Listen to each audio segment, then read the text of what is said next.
Você vive com a sua melhor amiga, onde a conexão que vocês têm é tão grande que tudo o que lhes resta é ser vocês mesmos, sem nenhuma amarra ou nenhuma vergonha. Seu namorado pede pra morar com você, mas você nega, dizendo que ainda quer morar com sua amiga. E no meio disso tudo, você aceita uns empregos meio merda pra poder realizar o seu sonho de se tornar uma dançarina. Só que no fim das contas, a sua melhor amiga vai morar com o namorado dela e você vai se ver sozinha, falida, com uma amizade muito importante pra você sendo fragilizada, se comparando com a vida das pessoas que você conhece e um pouco frustrada com a quebra de expectativa dos seus planos. A cara dos 20 e poucos, né? Frances Ha é um filme de 2012 dos Estados Unidos, escrito pela Greta Gerwig e o Noah Baumbach. Gente, eu não vou saber falar o nome do povo, então vocês simplesmente ignoram a pronúncia, que não vai ser das melhores. O filme foi dirigido pelo Noah e no filme a Greta interpreta a Frances, que é uma dançarina de 27 anos, muito carismática, mas bem atrapalhadinha, coitada. A Frances não sabe muito bem o que ela quer da vida, ou pelo menos não sabe como conquistar o que ela quer. É super apegada e essa amiga, né, que de certa forma está saindo lentamente da vida dela, e ela parece um pouco perdida. Mas eu não definiria ela apenas como uma pessoa perdida, mas sim como alguém que se permite experimentar a vida em um momento que as pessoas não admitem mais que a gente faça tanto isso. E não tem como a gente romantizar tudo, né? Obviamente as consequências vêm, a gente vê acontecendo ao longo do filme, mas o que eu mais gosto dessa personagem é que ela é muito real, ela é muito humana, e é muito gostoso acompanhá-la por causa disso. Tem um momento do filme, uma cena, em que a Frances vai para um jantar com essas pessoas que têm mais ou menos a mesma faixa etária que ela e que têm as vidas completamente resolvidas, né, diferente dela, e ela solta na cara deles um papo assim muito bom e pega todo mundo desprevenido. E é um momento muito profundo do filme e uma das minhas cenas favoritas do cinema, eu me identifiquei muito. E sem dar muitos spoilers, porque o mais legal desse filme é acompanhar aí essa personagem, conhecê-la melhor, tem uma cena no final do filme em que a Frances realizou alguns dos objetivos da vida adulta, mas ela mesmo assim não deixa de fazer aquilo da sua maneira. Ou seja, seguir em frente nas coisas ruins e difíceis da vida, mas sem perder aquilo que é só seu. Uma das minhas cenas favoritas do filme é dela correndo na rua ao som de Modern Love do Bowie, porque se tem uma coisa que a Frances faz, essa coisa é tentar.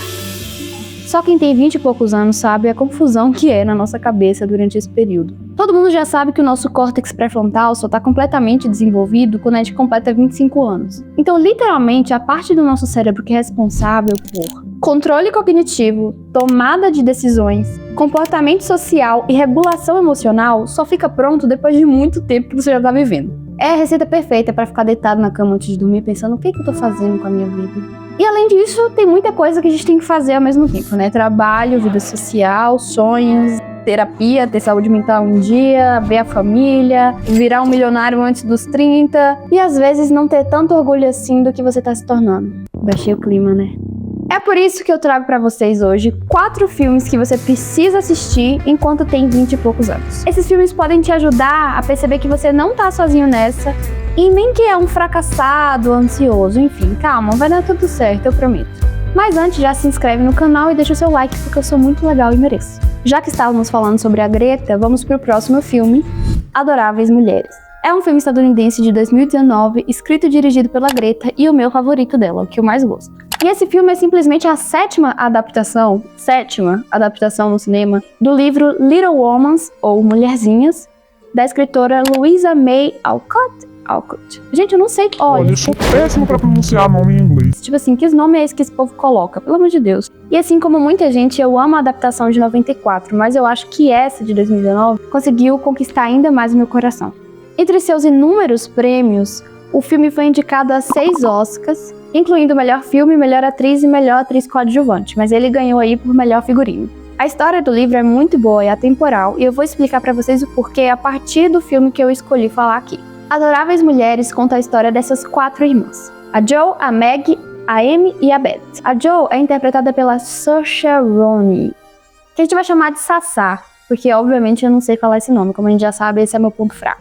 E, inclusive ela foi indicada, né, pelo Oscar de melhor atriz por esse filme, já que ela é a protagonista.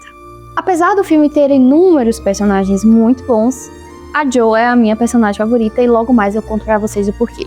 A gente também tem um personagem muito importante para a história, que é o personagem do Laurie, interpretado pelo Timothée Chalamet. Só gente com nome complicado. E a gente acompanha aí a jornada de amadurecimento dessas 4 irmãs, num momento que era muito diferente do que a gente vive hoje em dia, né? Mas ainda assim, os questionamentos internos que elas têm, algumas situações que elas passam, como eu falei, são muito atemporais. Esse é um filme que eu indico a todo mundo dessa faixa etária, mas principalmente para as mulheres. Já que são as mulherzinhas, né, gente? As nossas queridas mulherzinhas. A Greta já gosta, né, de fazer um filmezinho de amadurecimento. A gente tem também Lady Bird, que fala, só que é mais, assim, mais, tipo, antes dos 18. Também é uma época bem babado, né, da vida. Você vê essas meninas sonhando, descobrindo mais sobre elas mesmas, descobrindo mais sobre o mundo, sobre o que elas não gostam no mundo, sobre o que é ser uma mulher na sociedade, né, o que é ser uma mulher na vida adulta.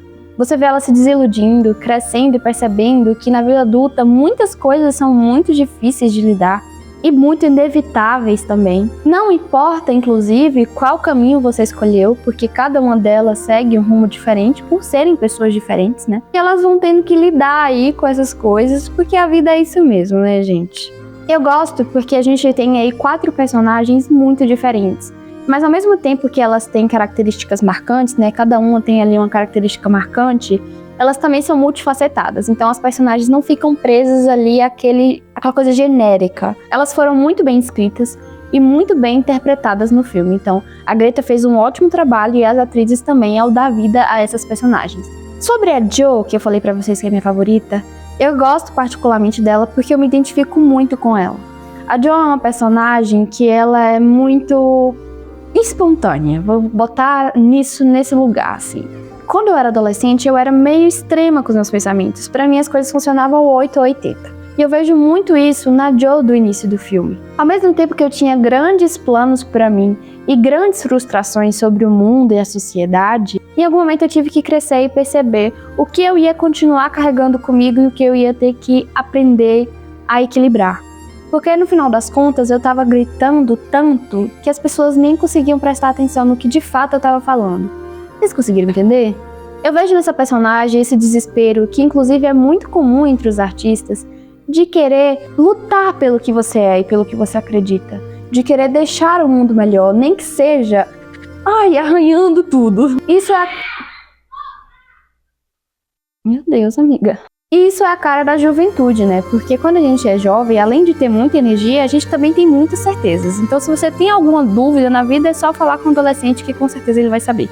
Tem uma cena também muito famosa desse filme, que é quando a Amy, a filha mais nova, diz a seguinte frase: eu quero ser perfeita ou nada. Isso é muito a cara dos 20 e poucos, né, gente? Essa sensação que você precisa ser perfeito, principalmente se for o seu sonho, ou então é melhor não tentar, porque você não tem mais tempo pra ficar errando, pra ficar perdendo tempo em coisas que você não sabe se vai dar certo. Então você precisa ser perfeito. Além disso, tem 2 cenas assim que são bem especiais pra mim, que são cenas que foram gravadas muito parecidas, só que em momentos diferentes do filme. Então representando o passado e o presente da Jo. E essa cena pra mim é especial em relação à casa, em relação às memórias que ela viveu naquela casa. Eu vivi na mesma casa até os meus 21 anos. E essa casa foi derrubada, foi demolida. É como se uma parte de mim tivesse ido junto com ela. É como se uma parte da minha vida tivesse sido soterrada junto com aquela casa. Porque ali eu tinha muitas memórias, tinha várias coisas do que eu fui. E quando eu vejo a Jo passando por essa casa e vivendo uma cena muito parecida com outra cena anterior, só que sendo uma pessoa completamente diferente da que ela era antes, me toca muito. A vida que você vivia quando você não sabia que iria sentir saudades. Houve um dia em que você deixou de ser criança. Houve um dia em que pela última vez você entrou numa piscina de bolinhas e correu descalço pelo salão, sem ao menos saber que aquele seria o último dia.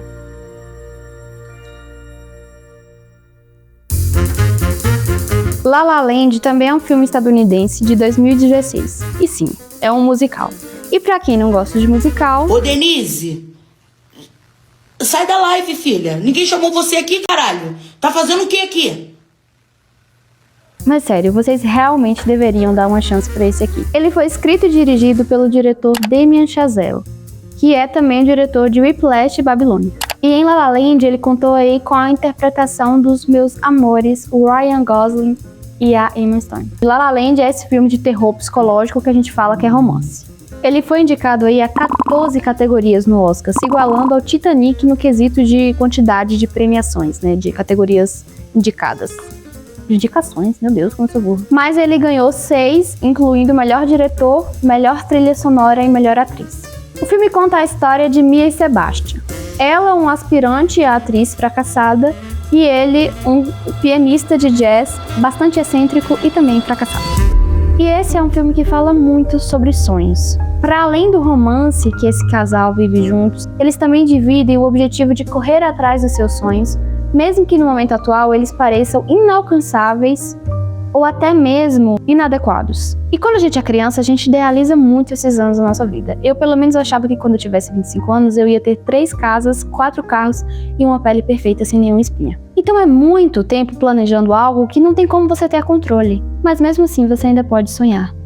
La La Land é também sobre as consequências de fazer escolhas.